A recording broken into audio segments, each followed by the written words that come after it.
Hello, I'm Robin. Welcome to Bookspin. Today I'd like to talk about this book, A Short Stay in Hell by Stephen L. Peck. This is a slim novella, as you can see. It may be a quick read, but it packs a strong punch. This is one mind-bending short novel. This is the tale of one man's descent into hell, combining philosophical fiction with existential dread in a compelling and terrifying read. So, what's this all about? Well, it all starts off with the main character, Soren, dying of cancer at the age of 45. He finds himself in the afterlife, where he meets a demon who explains to him that he needs to go to hell for not following the one true religion, which is Zoroastrianism. And this comes as a bit of a shock as a lifelong Mormon. The good news is, though, it's not forever. There is a way out of hell. It just might take a while.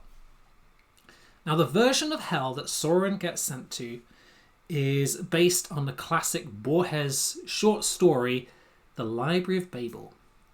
A vast, seemingly endless library with endless corridors and stairwells and tons of books, which may not seem so bad if you're a book lover, which you probably are if you're on this channel, right?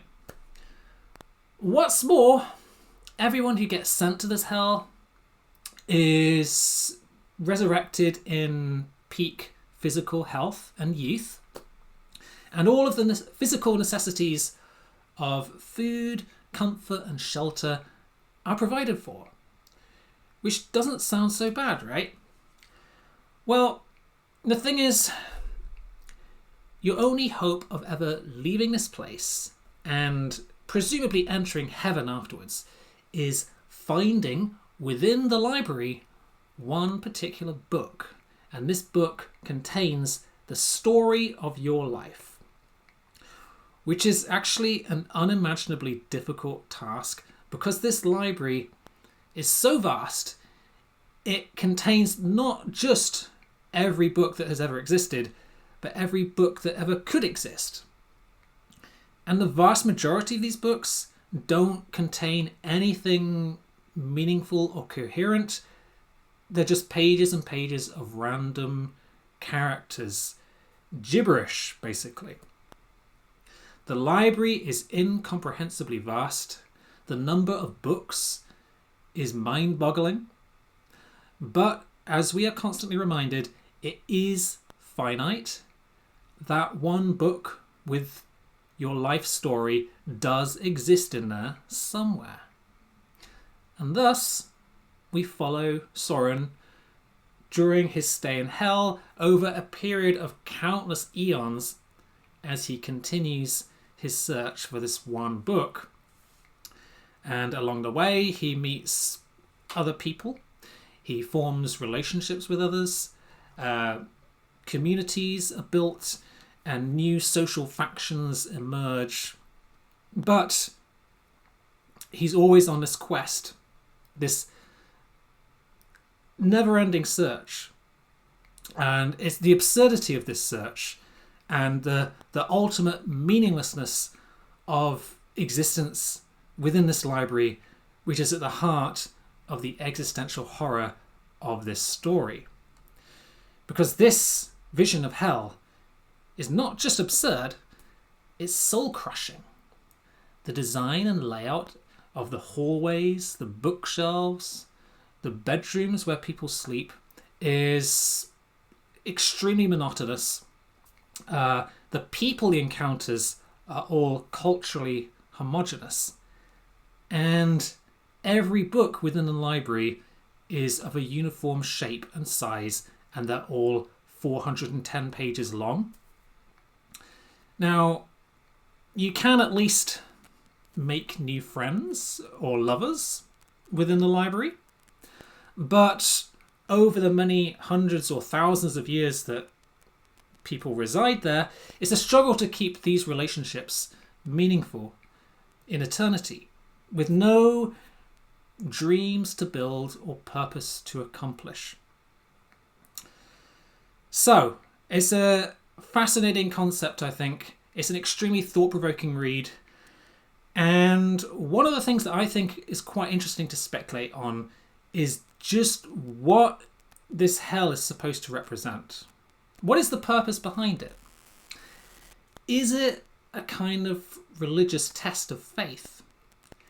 Is it even a real place? Could it be an immaterial world or existence in line with Berkeleyan subjective idealism? Or, in more modern terms, simulation theory? Whatever's going on, Soren has to radically rethink the beliefs and values of his earthly life after everything he's been raised on he learns is not true. And in this sense, the library kind of serves like a metaphor for the nature of human existence and the endless changes one undergoes throughout life. So, I think there's a lot to unpack in this novella. I really enjoyed it. It's only a short book, but it's incredibly thought-provoking and horrifying at the same time. Fortunately, the bleakness is offset somewhat by some moments of dark humour, which I appreciated. I can definitely recommend this book. I think the only thing which disappointed me a little bit was I wish it was longer, right? I think the author could have spent more time on character development, especially some of the supporting characters and the relationships that Soren builds with them. I think that would have made it even more compelling and emotionally powerful. As it is, most of the characters that you come across in this book are pretty forgettable. But for what it is, it's a really fascinating concept and a compelling thought experiment. And this is a book that I think you are likely to be thinking about long after you've read it. So I give A Short Stay in Hell 4 stars.